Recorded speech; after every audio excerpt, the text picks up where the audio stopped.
so let's continue. This is now animal reproduction.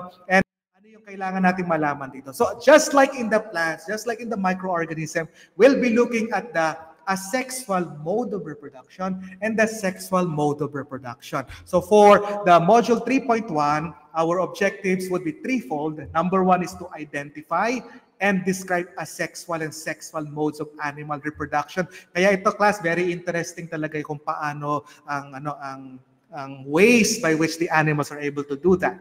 Number two naman, describe and recognize the evolution of sexual reproduction across different animal taxa. We'll be looking at different groups like the sponges, etc. And number three, reflect on the vital role of people in assuring and maintaining the reproductive reproductive biotic potential of many endangered species. Okay, so that's what we're going to be doing for today. So hindi ko na isa-isahin, it's already in our in our guide, LT1 guide, ang mga videos for you to watch. So please do take time to watch kasi laking help talaga na mas ma-understand yung topic natin. Okay, so let's go back to here. We will go straight to asexual reproduction, and then this afternoon in our review, we will go to sexual reproduction in animals. All right. So ngayon, syempre, meron na naman tayong acronym na kailangan tandaan. What are the 4 ways animals undergo asexual reproduction? And this will be helpful. The 4 acronym letters you have to remember is this, PBFF. Okay, para hindi nyo malimutan, pa-BFF. Okay, best friends for pa-BFF siya. So para hindi nyo na malimutan siya. No? Okay, so what do you think itong pa-BFF na to? Okay, what is P? Can you see in the chat box, what do you think is the letter P? The asexual way of reproduction. Letter P is, bigyan ko ng clue, PA. I'm waiting for your chat. PAR. Alam niyo na yan. PAR. It is what? PART. Okay, naghahang ba uli ako? Hindi naman, ano? Okay, you call that as? Siya, ibigay ko na para mapabilis tayo. Okay, wait lang ng konti. Okay, wala pa. So we call that as parthenogenesis. The letter B naman is what we call as budding. And the letter F naman. Yes, that's right. It's called budding. Very good. Letter F. Ano yung isa pang F na yan? It is what? FR. FRA. Yes, definitely. It's fragmentation and also fission. Okay, very good everyone. So wag niyo kalimutan ng pa-BFF. Pa-BFF. Yan. So that will be it. So what we're going to be doing is we'll be discussing anong ibig sabihin ng bawat ways of asexual reproduction in animals. So starting with parthenogenesis. So the most usual example na ginagamit for parthenogenesis would be the bees. Bakit? Kasi take note, partheno is a Greek term which means virgin. Okay, unmarried. Tapos ang genesis means in Greek ay source, origin, production. Kaya this would be production with just only one individual lamang. So it's called parthenogenesis. And if you look at the queen, very interesting siya, no? Pagka ang queen ay nagkaroon ng mating with the drone, there is a fertilization of the egg, it becomes diploid, then you will be producing female offspring. And these are either the worker bees or the queen bees. But interestingly enough, pagka ang queen ay nag-produce ng egg that was not fertilized, itong unfertilized egg will undergo certain reaction chemical changes that it will still continue to grow, kaya makakaproduce ka ng male offspring, which is a drone. So all the females are diploid, while all the males will be haploid. So very interesting siya. So what is parthenogenesis? It is a sexual mode of reproduction wherein the haploid ova get to be fertilized even without the presence of the sperm cell. Okay, pwede ba akong makakita ng heart reaction kung naintindihan niyo yung parthenogenesis? Okay, great. So yan lang ha, tandaan niyo, one individual lang but still able to produce organisms that are haploid. So these are what it looks like. Not fertilized are drones, and the fertilized will be the workers and the queen bee. Okay, balik tayo rito. Yan. Another group of organisms called the lizards are actually able to undergo parthenogenesis, particularly itong Aspidoscelis uniparens. So interesting yung kanyang mismong scientific name. Talagang iisa lang siya, uniparens. And then what's interesting about whip-tailed lizard species are all members of the species are actually female. Walang lalaki sa species na ito.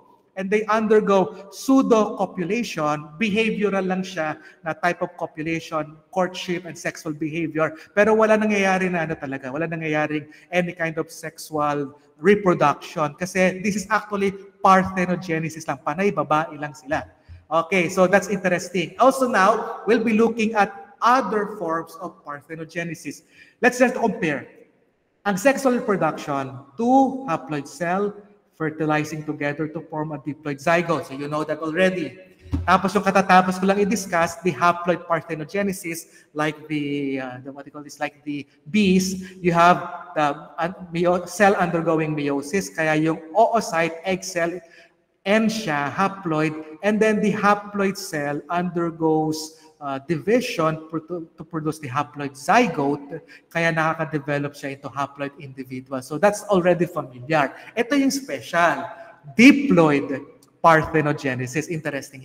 We have the automixis and the apomixis. Ang automixis, ganito pala nangyayari sa kanya. Okay? So ang apomixis is like this.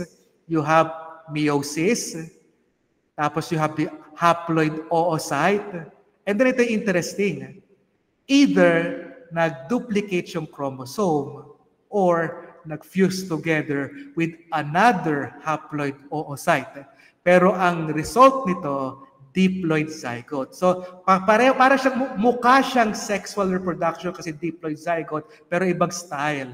Nag-duplicate ang chromosome or nag-fuse with another oocyte. Hindi sperm cell, oocyte. And then you produce a diploid zygote and develop into the individual. So that's called automixis. Auto means self. So nagkakaroon ng self-fusion. Ang apomixis naman, ito interesting naman. Kasi instead of meiosis, mitosis siya. So hindi ka magpuproduce ng haploid. Automatically you produce immediately a diploid egg cell. And then the diploid egg cell develops into the diploid individual, and that is what you call as apomixis. Okay, can I see a clap reaction kung naiintindihan natin yung special type of parthenogenesis? Kaya very interesting siya. Yan. Okay, good. So, let me just finish off na lamang. Tapusin ko na lang to. Ito yung other na asexual reproduction. We have fission. Ang fission, just like in the bacteria na hati, interesting siya kasi nangyayari din sa animals, just like in the sea anemone na ito. So this is the splitting of organisms into half and then developing into new organisms. So just like this. So this is fission, ganyan. Ayan. So nangyayari sa mga invertebrates. Let me just mention, buti na lang pala, hindi nangyayari sa humans ang fission. Di ba? Isipin niyo, natulog ka ng gabi, tapos habang natutulog ka, nag-fission kang ganyan, pagising mo sa umaga, may katabi ka na bigla. Okay, buti na lang sa humans ay hindi nag-fission. So that's ay naku, parang horror movie, pagising mo sa umaga, may ka-fission ka na. Okay, so buti lang hindi nangyari sa humans.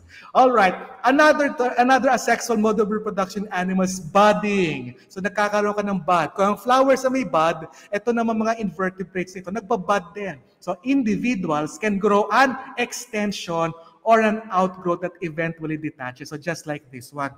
I'll just make this very fast. Ito ay hydra. So you will see here a video. Yan. Nutrients accumulate at some point near the middle or in the lower half of the body. The cells of the epidermis and gastrodermis divide and form an extension called bud. Gradually the cylindron extends inside.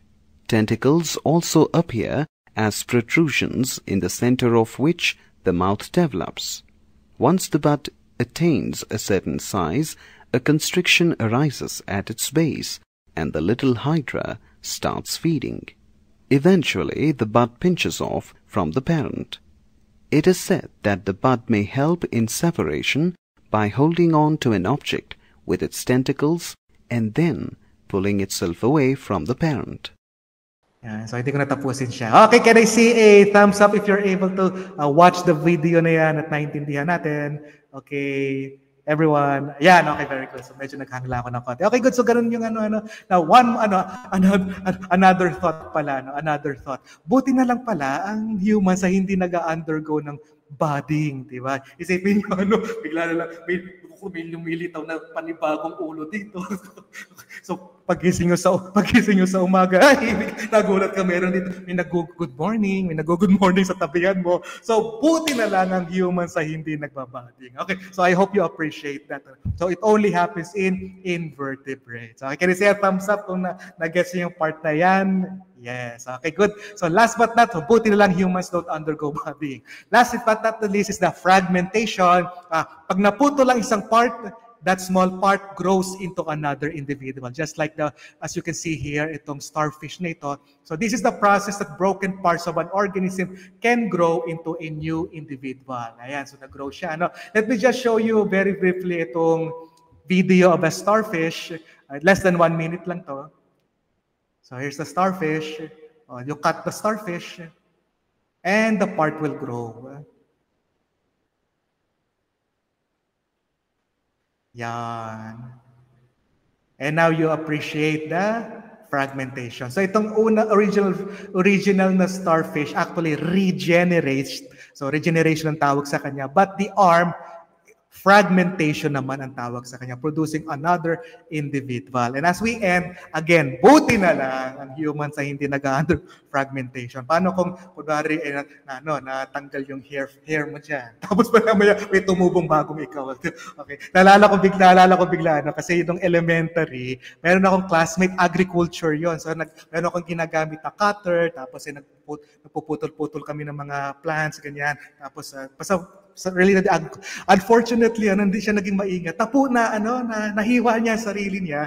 Okay, nahiwa niya sarili niya. Tapos yung top portion, buti hindi natawa kami kasi I cut my finger. Nagulat kami, nag-expect kami na dugong-dugo, cut my finger daw eh. Pero yung tip pala yung na-cut.